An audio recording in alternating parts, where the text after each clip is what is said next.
Good morning, and welcome to another edition of Columbus Concerns, a public affairs presentation of North American Broadcasting. I'm Mark Nuce. Thanks so much for joining us today.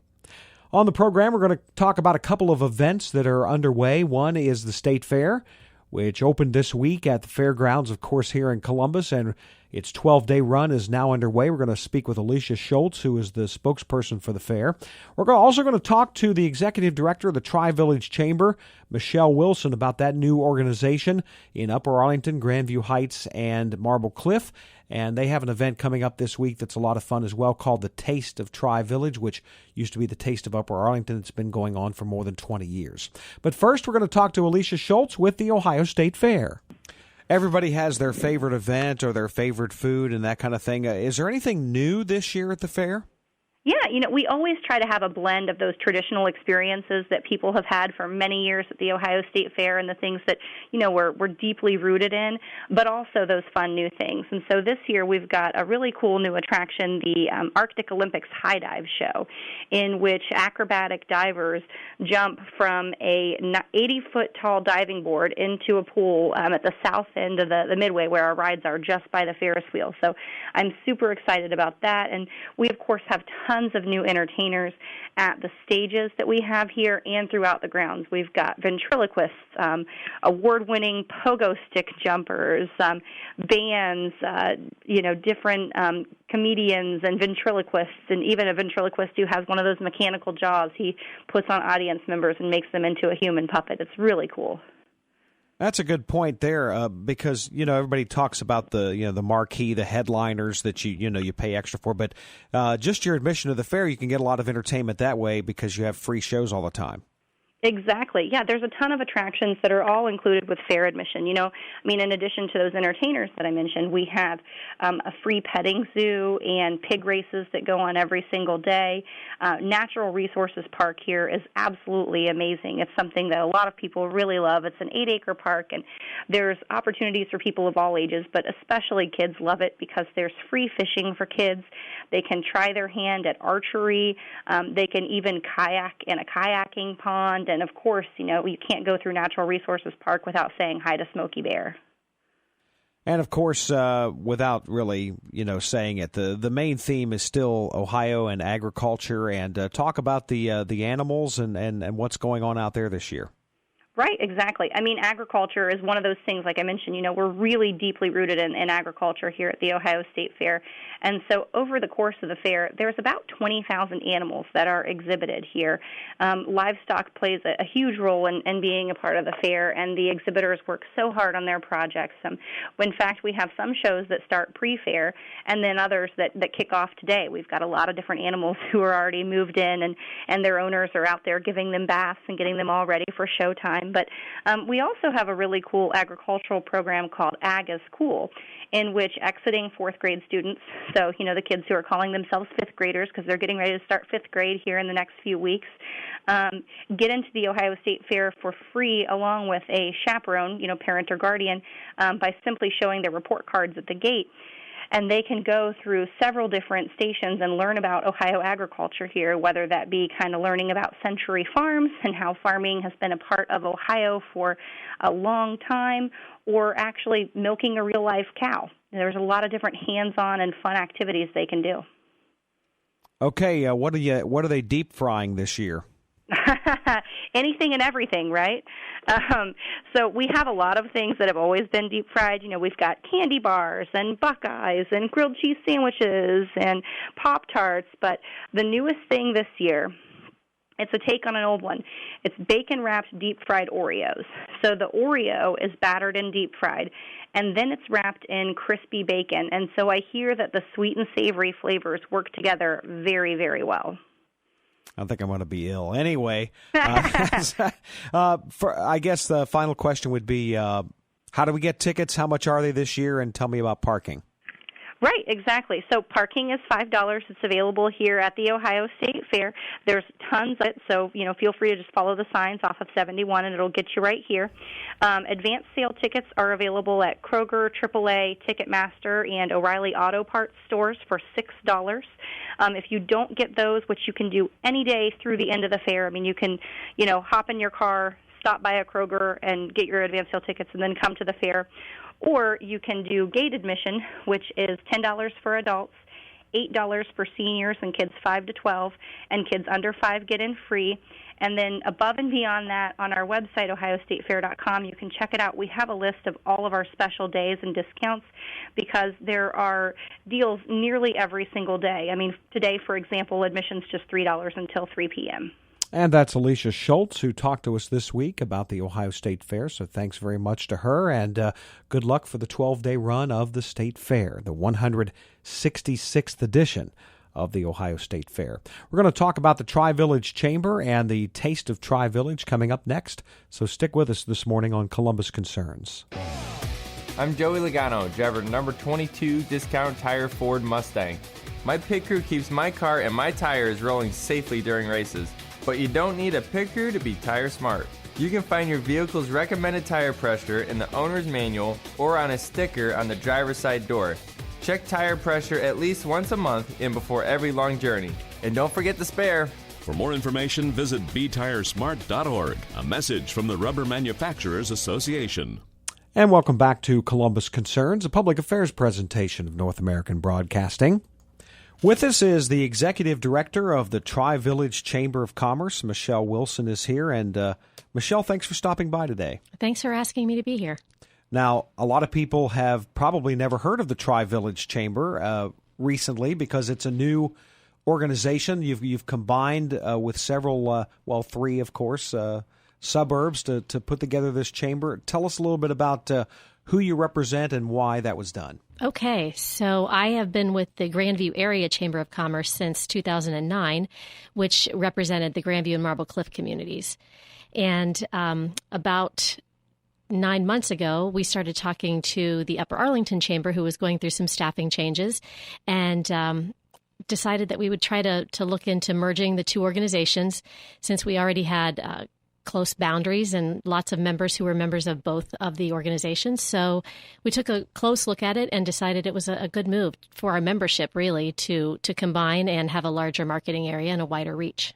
And how's that working out? It's working great. It's really very good for our members. It's a lot of work, making sure that our members are taken care of and that we're getting the communication piece out there and everybody understands who we are and why we did what we did. Mm-hmm. And I suppose, like you mentioned, marketing, all three communities is, you're so close together and everything. Right. But it probably helps bring more people to your area. I think it does. It took us from the Grandview Chamber was the 13th or 15th largest chamber in the Central Ohio community, and now we're the 4th. So, and Upper Arlington fell somewhere in between there. So it really did boost our numbers, and it certainly gave us some recognition overnight, which was a good thing.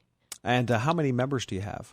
We have a little over 700. Wow, that's great. Yeah, I went from 300 one day to 700 the next. So it was a bit of a boost, a good boost. And such a vibrant and growing area too. Oh my gosh, yes. And what a lovely area. We're so close to everything. We're very lucky to be so close to downtown, to the Short North Arts District, to the Ohio State University, and everything else. We're just very, very lucky to be positioned as we are. Are you finding that more people are coming and visiting and staying when they visit other larger venues around the area? If they go to Ohio State or they come to town for the zoo or something, are you trying to get those people to come into your area? We are. A few years ago, we started the Destination Grandview Convention and Visitors Bureau. That's a few years old now, and that organization is taking off. It's had great leadership, and so now, it made it easier with the Grandview Yard being so close to the Ohio State University and everything that Upper Arlington offers as well to get people to our area. And when people are traveling, they love to have great restaurants and different small town feels to go take a look at. And that's something you can't get going to a shopping mall or something right. like that. I mean, you have to come to a community and get the feel of it, and there are a lot of probably unique shops and things that people can't find anywhere else. Lots of boutique shopping, certainly on Grandview Avenue and the Bank Block and beyond that, as well as Lane Avenue, and where you can find some anchor stores, but you can also find boutique shopping there, and the Mallway in Upper Arlington. So there are really great little pockets that you can walk around and feel safe and have a great meal and do some fun shopping. With us on the program today, the executive director of the Tri-Village Chamber. It is Michelle Wilson. And Michelle, you have a big event coming up this week on the 4th. Tell us about that. We do. So we are hosting the 23rd annual Taste of Tri-Village. It was formerly called the Taste of Upper Arlington. It's been a long-standing community tradition, but we have renamed it the Taste of Tri-Village because of our newly formed organization, the Tri-Village Chamber Partnership. So we will host from 3:30 to 8:30, lots of area restaurants where you can come and you can taste some samples from many of those, and then other area businesses will be there displaying their wares and products and reaching out to the community. And again, how do people get there, and is there an admission price, or how does that work? It's free to attend. It is, again, 3:30 to 8:30 at Northam Park, which is right behind the Upper Arlington Library between Northam and Tremont Road. So people can come there free of charge, and you just pay each individual restaurant for anything that you would like to eat. We have a great kids area this year with new inflatables and for kids to stay entertained. We're offering for the first time this year a family hour. Very excited about that. New Basics Brass Band will be playing to the kids between 4:30 and 5:30. They're ditties for kiddies. They're wonderful. They're interactive, lots of fun. And again, the new inflatable area, some of the restaurants will be offering kid-friendly meals or food offerings, and lots of activities through the Upper Arlington Library. And a few of our business partners are bringing in a juggler and a face painter and balloon artist. So there's lots for kids to do.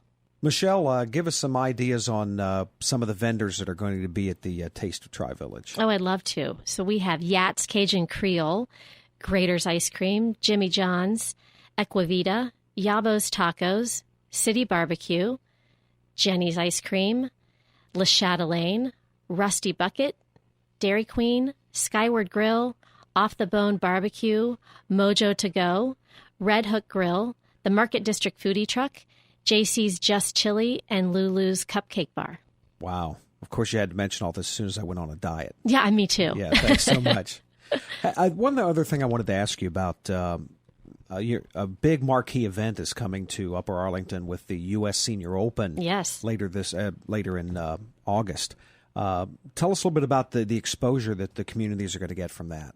Well, it's just an incredible opportunity for this area to have that event coming to so close by. And there'll be a lot of people in town, and, hopefully they'll be here a few days early and can come to our event. And we've been cross-promoting with each other and working pretty closely together. So we're very excited that it's here, and we're really honored that they've reached out to us to partner.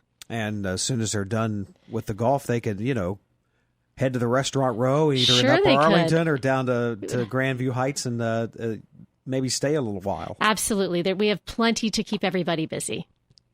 When it comes to the chamber as a whole, when you take a look at the categories of businesses you have, what are the largest categories? Would it be more like food, or would it be other types of shops? Or? We have a lot of restaurants, and I think that's indicative of just the variety of restaurants in our area. Our area is known for having a great restaurant scene. So we do have a lot of restaurants, but we have a few events that really cater to those restaurants as well. So we feel like they have great reason to be a member of the chamber. We help promote them as much as we possibly can.